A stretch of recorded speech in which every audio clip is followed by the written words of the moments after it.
Hello everyone, today I'm going to review the Dior Spring 2012 collection for you. As always, the tutorial is at the end of the video and all the products used in this video will be listed on my blog. I actually have reviewed the nail polish that I'm wearing today, which is Water Lily, and the Eyeshadow Quad, which is the main event of this tutorial. They're both reviewed on my blog, so if you want to see swatch photos, go ahead and check those out. I will link them down below in the description box. Now let's get started with the actual review. Dior polishes always wear particularly well on my nails, which are relatively strong considering I do wear nail polish often. I don't use anything to supplement the health of my nails, so I think it's just by nature that they're pretty healthy.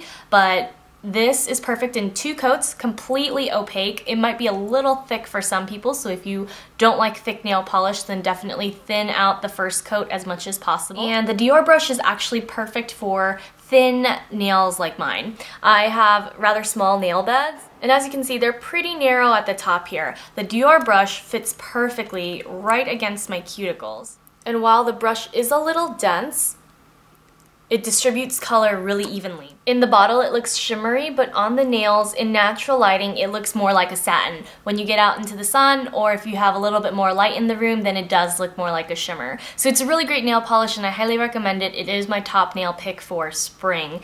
Now for the Eyeshadow Quad, it is, on first glance, probably the most impressive spring eyeshadow quad because it comes with the rose embossments.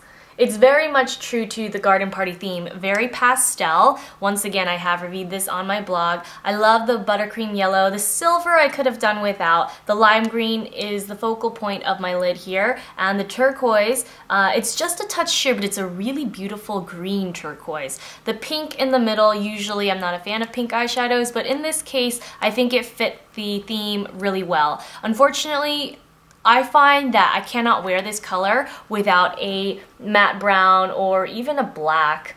Something matte to balance out the extreme frosty pastel colors. Not everybody will feel that way, I am sure, but today I have shown it the way I would actually wear it out. I did utilize all 5 of the colors because I wanted you to see the color and the texture of all the shades.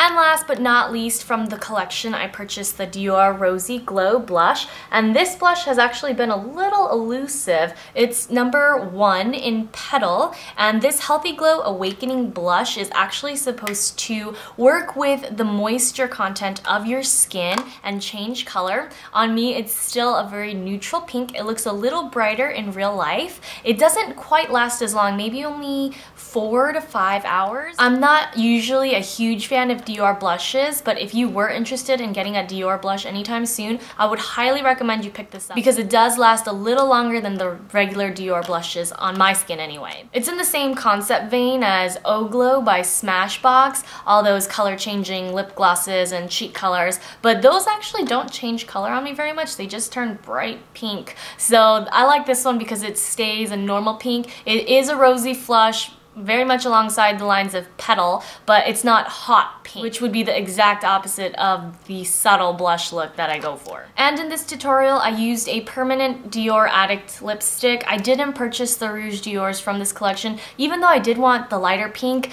The Dior Rouge formula slips and slides along my dry lips too much, and it doesn't last quite as long as I would like it to, so I passed on those. So forgive me, I know some of you wanted to see swatches, but all the testers are available in store right now, so definitely hop by and take a look if those are what you were interested in. And to sum it up, out of the 3 that I chose from this spring collection, the nail polish would be my top pick, next would be the blush, and then the eyeshadow palette. Now let's get started with a tutorial. I'm going to start with my Dior Skin Forever Foundation in 031. This is their new Flawless Fusion Wear Makeup. And I'm just going to use the Beauty Blender to blend out the foundation.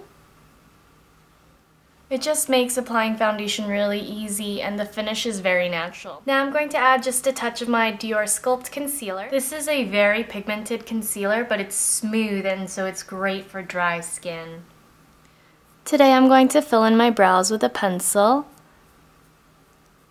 As usual, I'm going to prime my eyes with the NARS Pro Prime. Then taking the buttercream color in the palette, I'm going to pick it up with a mini Dior brush, and I'm going to place it gently all over the lid, taking it midway to the brow bone. Now I'm going to take the lime green up on top. And we're going to place this all over the lid, taking it slightly past the crease. This is going to be the main color of the lid, so you want to pack this on nice and evenly. Now I'm going to take the same brush that we used for the buttercream, and I'm going to pick up this blue. Holding the brush horizontally, I'm going to pop it right in the crease. And then flip the brush vertically.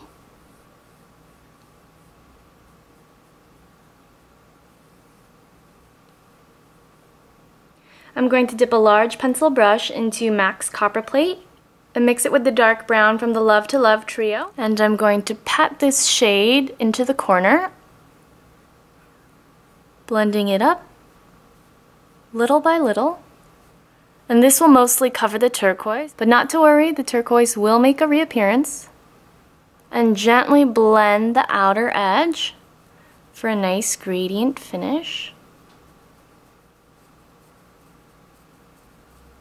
Without picking up any powder, I'm going to take the leftover on the brush, the residual powder, slightly go over. Then I'm going to take the pink powder in the middle. Make sure you tap off the excess and place it right underneath the brow bone and blend it into the top edge of the matte brown.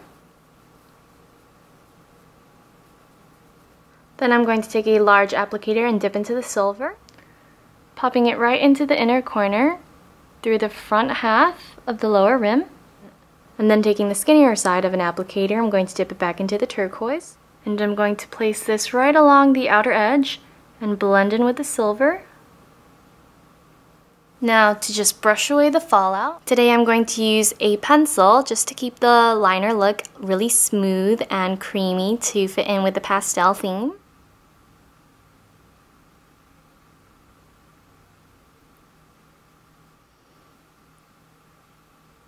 Now I'm just going to tight line, curl my lashes, apply one coat of mascara, and put on some false lashes. And this is it, everyone, the final eye look. I'm going to top off the cheeks with the elusive Rosy Glow blush, and I'm going to use the brush provided. Just sweeping it gently up the cheekbone. And instead of using a bronzer or a contour powder today, I'm going to use my Dior Amber Diamond. This is a skin shimmer, and I'm just going to use the front two shades to highlight. And to top off the lips, I'm going to use my Addict color in 561, which is Baby Rose. The finish for the lips is a little frostier than I would like. Generally, I'd probably wear a cream or a matte lip just because the eyes should be the standout point, but I don't have any permanent Dior lip colors right now that are less frosty and more baby pink than this. And like I said, I didn't want to purchase the spring lip colors because the Dior Rouge formula isn't exactly my favorite. But I still hope that you get the idea and that you enjoyed the tutorial. Thanks so much for tuning in, and I'll see you in my next video. Bye!